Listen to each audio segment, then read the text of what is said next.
This goes along with Chapter 11, Section 2, determining present value using compound interest. The formula that they present in the chapter is we have present value is equal to the amount over 1 plus the interest rate to the number of periods as an exponent. And that's very similar to the formula we did in the last section. It's just over the amount to get the present value as it was as a multiplier before.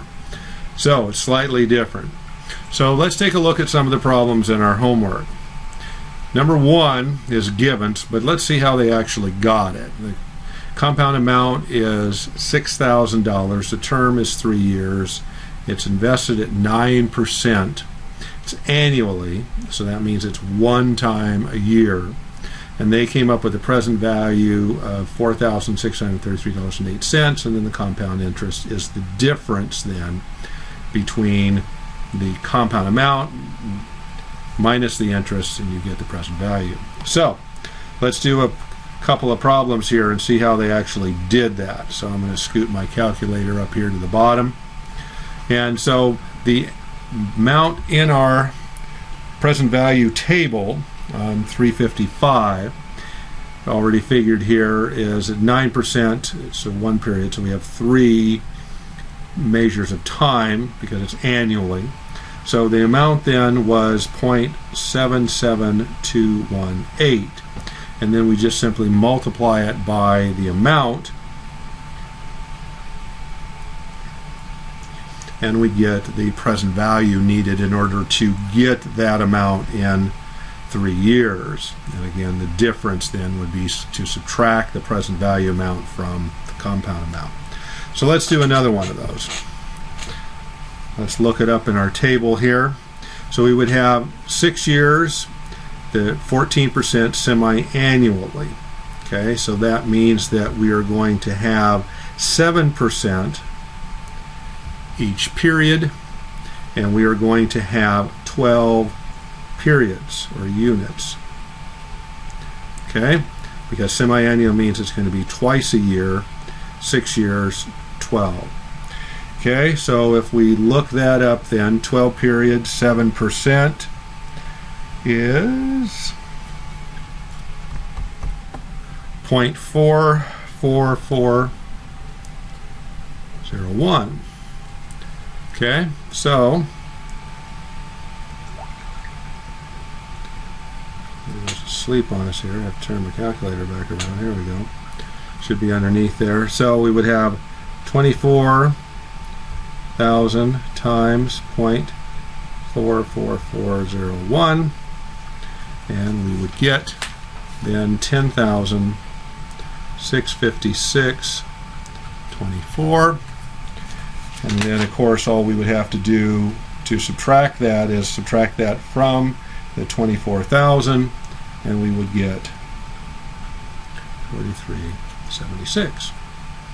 Okay, so it's pretty straightforward. You're just using the table in the text once you figure out the number of periods and the amount that you need. Those are the tricky parts because it's every period. Okay, so let's do one that's slightly different because it's 27 months, which is really 2.25 years, right? Quarterly. So that means it's going to be 4 times a year. So each period then is going to be 2%. So we have 2%.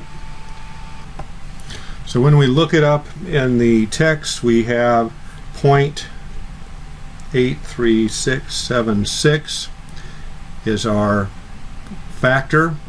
We have 9 periods because quarterly 2.25 years gives us 9.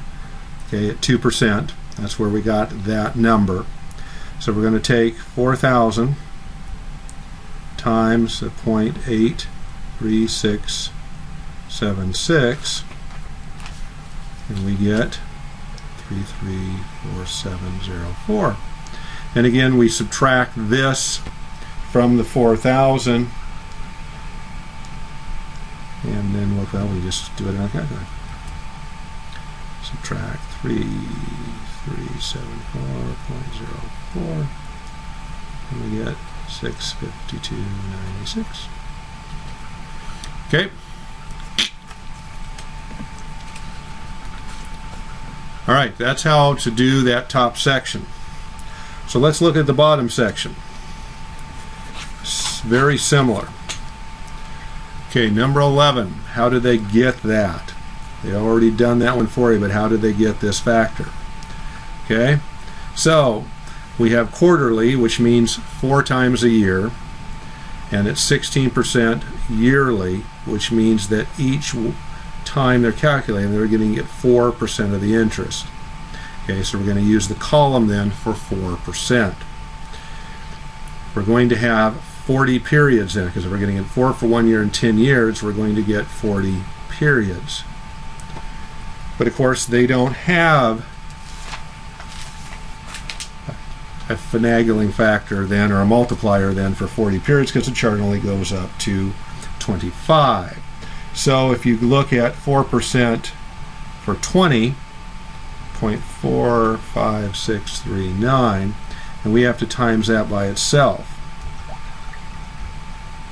And every time it switches on me here. Okay, so let's scoot this up a little bit to the bottom here. So we would have 0.45639 times 0.45639, because each one is only 20, right? So here's our multiplier. Okay, now they just rounded. Obviously this goes on through. All right, so then we would take that times our present value. I'm going to go do the long one here just because it's already there. Okay, so they got that extra 2 cents worth of interest by all the numbers at the end there. So that's how they got that. Okay, so if you just use that rounded, you would have gotten that number. Okay, and then you can subtract this amount from the 12,000 to get the interest that you would have earned over that period of time. Okay, so let's do another one. Let's do number 12. Okay, annually, so that means once a year. Okay, it's 38 years. Well, it doesn't go up to 38, so at 19 years, 277651. Okay, but I need 38, so I need another 19 years. So I need another. Okay, so let's clear that out there. So we have 0.27651 times 0.27651 equals. Okay, so here is our chart number, 0.07645. I'm going to call it 6. Okay, so that's our table factor. And we're going to multiply that times the original amount.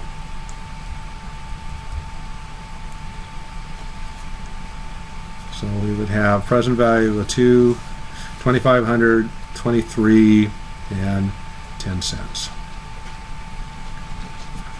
Okay, so it's pretty straightforward. The chart is wonderful. It really helps us determining the values. And once we get the value, it's just simply a calculation. But remember, the keys up here are going to be which column we need. So how many times a year are they doing it, how much each time, and how many total periods. So that's the key to all of these. All right, making sure we're getting the right column. Let's do one of the story problems. Let's number 16.